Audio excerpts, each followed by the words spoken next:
त्वयि सति परमात्मन्मादृशान् मोहमुग्धान्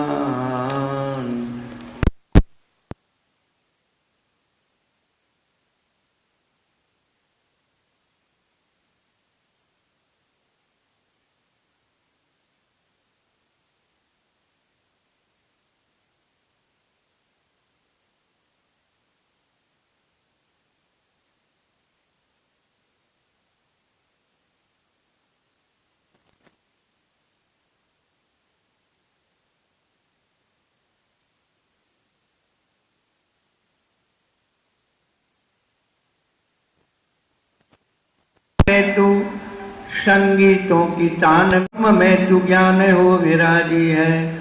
विष्णु की शान में तू राम हनुमान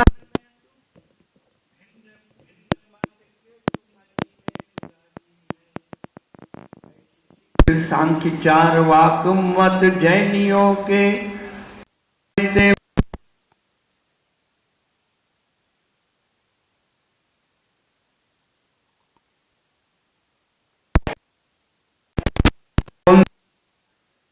की विशी सदी के प्रथमाचार्य चक्रवर्ती आचार्य श्री शांत सागर जी महाराज की जय। तख्त की पट्टाधीश आचार्य श्रोमणी गुरुवर श्री धर्म सागर जी महाराज की जय की जय। 3 कम 9 करोड़ महाराज की जय। बोलिए परम पूज्य प्रज्ञाश्रवण अमित सागर जी महाराज की, समस्त मुनि संघ की।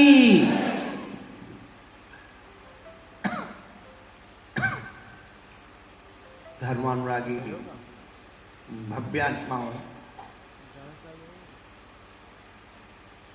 रात दिन इसी विचार में हम लोग खोए हुए हैं।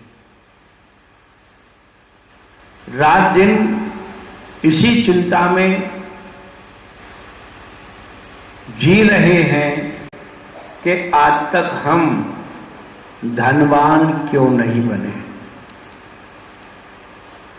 सबके मन मस्तिष्क में धनवान बनने की होड़ लगी हुई है कि आज तक हम धनवान क्यों नहीं बने। धनवान बनने के उपाय सोच रहे हैं, कैसे धनवान बन जाए। लेकिन आज तक हमने एक भी क्षण नहीं सोचा कि आज तक हम भगवान क्यों नहीं बने। धनवान बनने की रात दिन सोचते हैं, भगवान बनने की एक बार भी नहीं सोचते। क्यों? क्योंकि हम धनवान बनते हुए देख रहे हैं। पहले इनके पास कुछ नहीं था, आज बहुत धनवान हो गए। अरे इनके पास था, वो चला गया, ये गरीब हो गए। तो जब तक हम धनवान बनते रहेंगे तब तक गरीबी बनते रहेंगे, ये भी ध्यान रखना।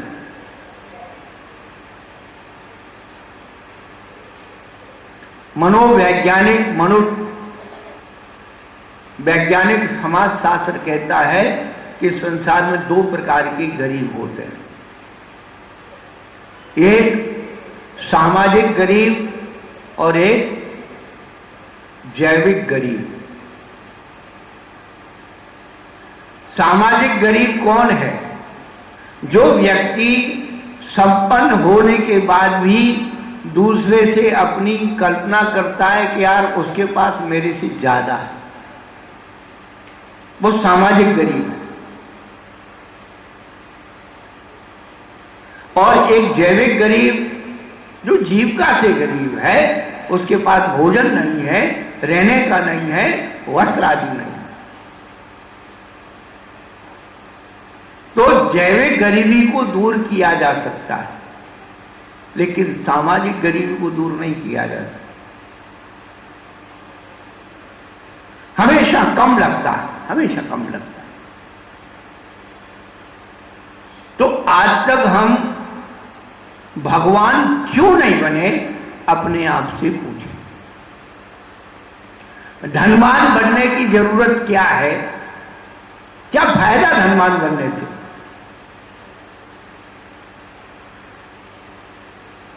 विश्व के जितने भी धनवान लोग हैं वे सब भगवान की शरण में आते।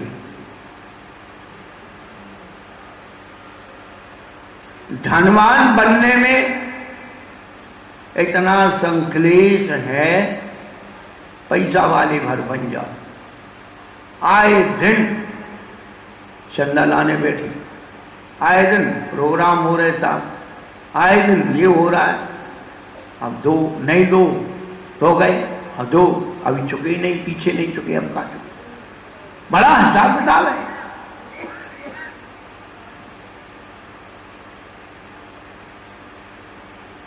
परंतु लोक व्यवहार के जीवन में धनवान होना भी जरूरी है। एक ही मार्ग है, आप एक साथ एक सूत्र से आप धनवान बन सकते हैं और एक ही सूत्र से आप भगवान बन सकते हैं। सूत्र एक ही है। धनवान बनने का फार्मूला आपको कुछ नहीं करना, मैं आपको गारंटी दे रहा हूं। हम जो अपनी कंपनी का माल बेचते हैं, हमारा गारंटी और वारंटी का माल है। ये वो नहीं है चाइना ब्रांड यूज थ्रू, नहीं। हम वो बात आपको बताना चाहते हैं, आप एक ही चीज से आप धनवान बन सकते हैं और उसी रास्ते से आप भगवान बन। धनवान बनने के लिए आप एक काम कर लो, अमिताभ बच्चन की क्लास कौन बनेगा करोड़पति, आप 16 प्रश्नों के उत्तर ऐसे दे दीजिए, आप धनवान बन जाएंगे। और भगवान ने जो कहा है आप ऐसे मान लीजिए तो आप भगवान बन जाएंगे। तो धनवान बनने में तो आपकी आस्था है, क्योंकि बनता हुआ देख रहे हैं। बस भगवान बनने की आस्था वही तो पैदा करनी है। ये जो आप ये सब लगाए हुए हो, किस बात का लगाए हो? आप ये महाराज पकड़ के लाए किस बात के लिए?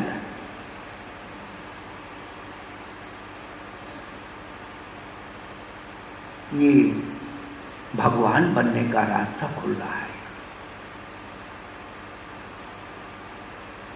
आज तक हम भगवान क्यों नहीं बने? क्या कारण रहा? अपने आप से पूछिए। बंधुओं, सदियों से फिलॉसफी की चुना चुनी रही, मगर खुदा की बात जहां थी वहां की। विश्व के जितने धर्म नाम हैं, उन सब धर्मों की शुरुआत श्रद्धा से होती है। ये बात अपने मन और मस्तिष्क में बिठा लें। जितने भी विश्व के धर्म हैं, सबकी शुरुआत श्रद्धा से होती है। बिना श्रद्धा के आप किसी भी धर्म की शुरुआत कर ही नहीं सकते। यहां तक कि यदि आपको नास्तिक भी बनना है, यदि आपको नास्तिक भी बनना है, तो नास्तिक का धर्मगुरु भी कहेगा नास्तिकता की श्रद्धा करो। नास्तिकता की श्रद्धा किए बगैर आप नास्तिक भी नहीं बन सकते। तो जब श्रद्धा ही करनी है, बड़ी विचित्र बात इस सृष्टि में है। जिसका कोई अस्तित्व नहीं है, जिसका कोई वजूद नहीं है, उस बात की तो हम आस्था रखते और भय करते हैं। और जिसके साक्षात प्रमाण है, न उसकी आस्था है न उसका भय है।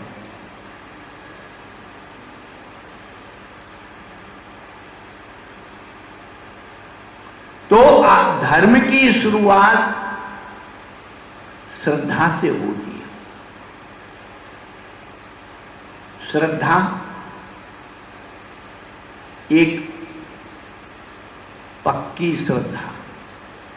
सभी लोग कहते हैं कि पक्की श्रद्धा रखो साहब, पक्की श्रद्धा करो, परंतु जैन धर्म पक्की श्रद्धा की बात नहीं करता है, ध्यान रखो।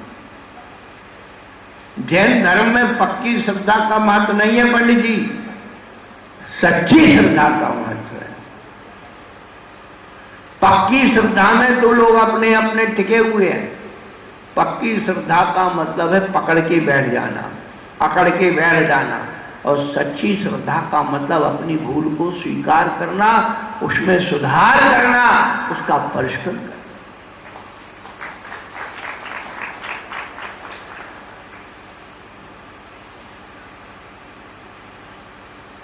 मक्का गए, मदीना गए, बनकर आए हाजी, ना इल्लत गई ना आदत गई, गए पाजी के पाजी। हमने अपने जीवन में अपने आप से क्या प्राप्त किया, धर्म से हमें क्या मिला, धर्म क्यों करते हैं?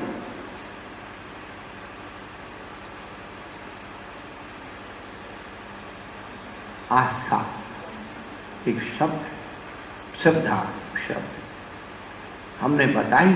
सबको अपने अपने धर्म की श्रद्धा है, वो बात अलग है, पक्की है, सच्ची।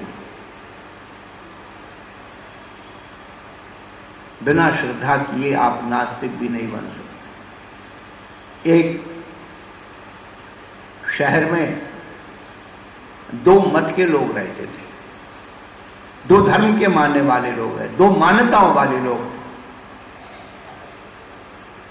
आए दिन उनमें झगड़ा होता था, लड़ाई होती थी। वो कहता मैं सच्चा, वो कहता मैं सच्चा। दो मान्यता वाले लोग, दो पंथ वाले लोग, हमेशा ये होता है। पर वो दो मान्यता वाले लोग थे, सब अपने आप मजबूत, आए दिन उनमें झगड़े होते थे। एक बार दोनों तरफ के कुछ पुरोहित लोग थे, झगड़ों से तंग आ गए। उनके आप बैठ करके बात तो करो, अपन एक ही गांव में रहते हैं, अपनी एक ही रिश्तेदारी है, व्यापार है, सब ये है कि धर्म को लेकर के अपन लड़ रहे हैं। उन्होंने कहा एक काम करते हैं, अपन तो कुछ जानते नहीं, जैसे हमारे गुरुवाद के लोग बहुत भोले लोग हैं, वास्तव में नहीं जानते। जो आया उन्होंने कहा चलो भाई, अब उनको क्या है, जय जयकार करो, नाच लो थोड़ा सा। हमने कहा भाई थोड़ा रुक जाओ। नहीं तुम तो नाचेंगे भैया, नाच लो।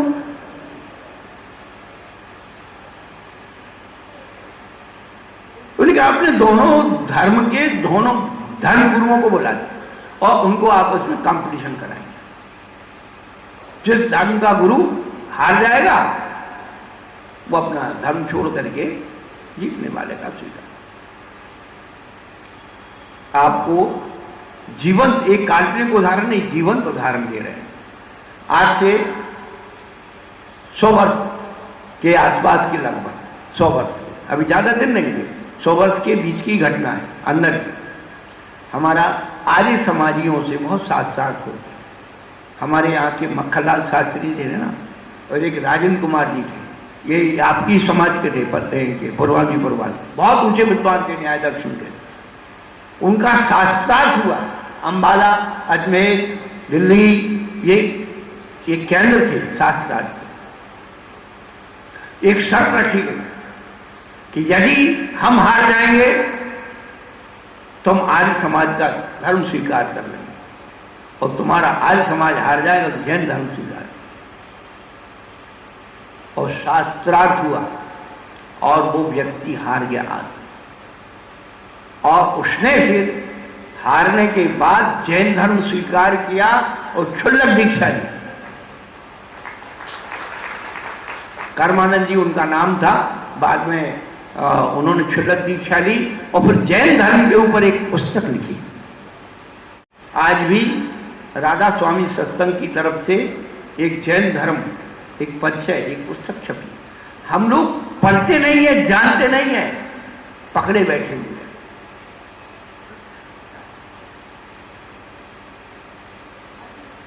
दो मत वाले लोग थे, एक आस्तिक, दूसरे नास्तिक। हम क्यों करेंगे फलाना पद निम्न पद, आस्तिक नास्तिक। समय तय हो गया, सब अपने अपने गुरुओं के पास गए। गुरुजी ऐसी बात है, सब अपने गुरु ये इसमें थे, पक्के पकड़े बैठे। चाहे वो आस्तिक हो चाहे नास्तिक हो, पक्के बने बैठे। हुआ जब शास्त्रार्थ हुआ, प्राचीन काल में भी शमंत भद्राचार्य, अकलंक स्वामी, उन्होंने शास्त्रार्थ किए अन्य दर्शनों के साथ, क्योंकि शास्त्रार्थ के लिए आगम, युक्ति, गुरुपदेश और स्वानुभव प्रत्यक्ष, ये 4 मापदंड होते हैं। सबसे पहले आप आगम से सिद्ध करो, कुछ बात आगम से सिद्ध नहीं होती तो युक्ति से सिद्ध करो। युक्ति यानी तर्क। लेकिन व्यक्ति के पास तर्क नहीं है, कुतर्क, और कुतर्क से हम अपने अहंकार की सिद्धि तो कर सकते हैं, सिद्धांत की सिद्धि नहीं हो सकती। कुतर्क और तर्क में अंतर क्या है? कुतर्क क्या है? चूहा क्या करता है? कपड़े को, कागज को कुतरता है, और कैंची कतरती है। कतरती तो जो कैंची कतरती है तो उसको सिला जाता है और उसको फिट बैठा दिया जाता है। लेकिन चूहा कुतरता है, वो किसी काम का नहीं रहता। कहाँ से कुतरते कोई पता नहीं। ये कुतर्क के द्वारा हम अपने अहंकार की पुष्टि तो कर लेते हैं, सिद्धांत की सिद्धि तो तर्क से ही होती है। वो अब जो है, कुछ लोग कोटेशन बना दिया कि तर्क सो नर्क, समर्पण सो स्वर्ग। अरे तर्क की परिभाषा ही तुम्हें नहीं मालूम, क्या तर्क करो? तर्क स्वभाव अगोचरा। तर्क जो है, स्वभाव में तर्क नहीं चलता।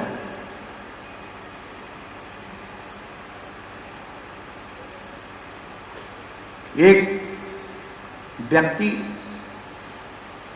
व्यक्ति के पास पहुंचा जो थोड़ा सा जानकार था, कुतर्क करता था। सुबह सुबह आया पड़ोसी के घर, उससे कहने लगा, भैया कुल्हाड़ी दे दे, कुल्हाड़ी। बोले, भाई हम कुल्हाड़ी अभी नहीं दे पाएंगे। भाई क्यों नहीं दे पाएगा? बोले, कुल्हाड़ी से मुझे दाढ़ी बनाना है। अब मना करे, उसे को जानता है ये तो कुतर्क की आदमी से क्यों निपटे। चला गया, उसकी पत्नी सुन रही थी। अरे तुम्हारी अकल मारी गई, कुल्हाड़ी से कोई दाढ़ी बनती है? बोली, हम भी जानते कुल्हाड़ी से दाढ़ी नहीं बनती, लेकिन मना करने के लिए कोई बहाना तो चाहिए था। तो ऐसे ऐसे लोग इस संसार में विद्यमान हैं, तो कुतर्क से अपनी बात को सिद्ध करना चाहिए। और हम लोग भोले प्राणी हैं, अपन जानते ही नहीं, समझ में आ जाती, भैया चलो ठीक है।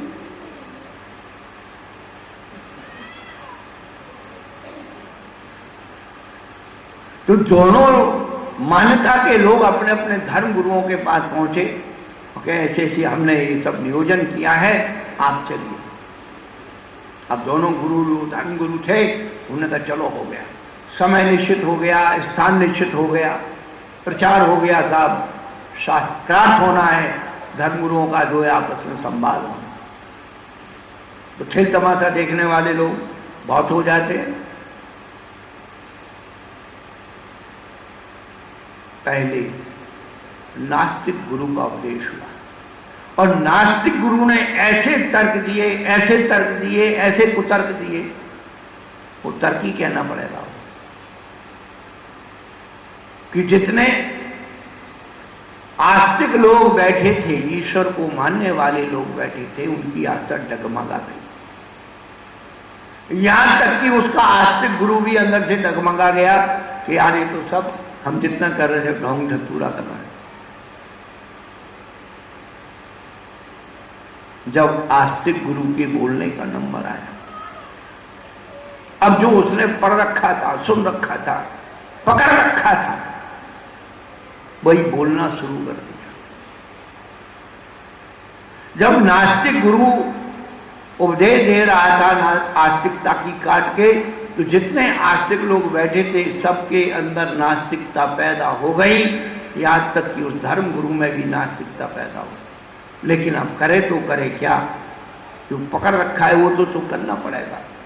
तो आस्तिक गुरु के जब बोलने का नंबर आया तो उसने जो पढ़ रखा था, सुन रखा था, ऐसे तर्क दिए, ऐसे प्रमाण दिए, ऐसा सब कुछ बताया। जितने नास्तिक लोग थे, यहाँ तक नास्तिक गुरु था, उसके अंदर जो है आस्तिकता पैदा हो।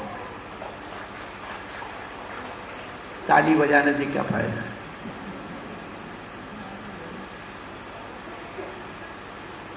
जितने फिर सॉल्यूशन क्या निकला, जितने आस्तिक लोग थे वे सब नास्तिक बन गए, और जितने नास्तिक थे सब आस्तिक बन गए। झगड़ा ज्यादा चौड़ा, झगड़ा नहीं मिटा। इसलिए धर्म सच्ची आस्था का विषय है। आपके यहाँ शायद एटा की वो कवि है, रंग बनवारी लाल रंग, बलवीर जी रंग, उन्होंने 4 पंक्तियां लिखी कि पूजा के गीत नहीं बदले, वरदान बदल कर क्या होगा। पूजा के गीत नहीं बदले, वरदान बदल कर क्या होगा।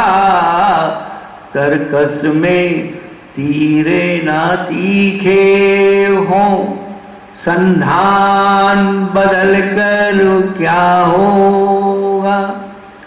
क्षमता के शांत सरोवरों में अधिकारों का कोलाहल क्यों। लड़ने के निर्णय ज्यों के त्यों, लड़ने के निर्णय ज्यों के त्यों। मैदान बदल कर क्या होगा। लड़ने के निर्णय ज्यों के त्यों, मैदान बदल कर क्या होगा। हम कुछ भी बन जाए, कोई भी पंथी बन जाए, कोई भी धर्म को माने, कुछ भी कर लें, यदि हमारे अंदर दूसरे को पराजित करने की बात भरी हुई है, तो कभी भी हम उस धर्म के स्वरूप को पा नहीं सकते और भगवान बन नहीं सकते। भगवान बनने का एक ही तरीका है सच्ची श्रद्धा का आविर्भाव। सच्ची श्रद्धा का अपना एक नाप माप है। सच्ची श्रद्धा को कैसे उत्पन्न करें, समय मिलने पर उसकी चर्चा करेंगे। जलो महावीर भगवान की बहुत सुंदर बोली परम पूज्य मुनि श्री अमित सागर जी महाराज की। चलेंगे एक अर्घ दीजिए, बैठ करके अपनी थाली में एक अर्घ चढ़ाएंगे।